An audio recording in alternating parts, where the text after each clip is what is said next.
Ya, kemudian apa kata Imam Hasan Al-Basri? Kata Imam Hasan Al-Basri, istaghfiru anziluhu bil istighfar. Turunkan harga barang tersebut dengan apa? Dengan istighfar. Nah, terkadang seseorang berpikir, masa istighfar aja? Masa istighfar bisa menyelesaikan masalah? Taib. Allah menyebutkan di dalam Al-Quran, ya, Nabi Zakaria.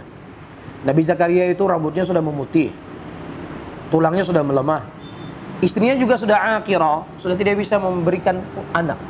Ini secara pikiran kita, secara medis, secara kebiasaan, masih bisa punya anak nggak ini?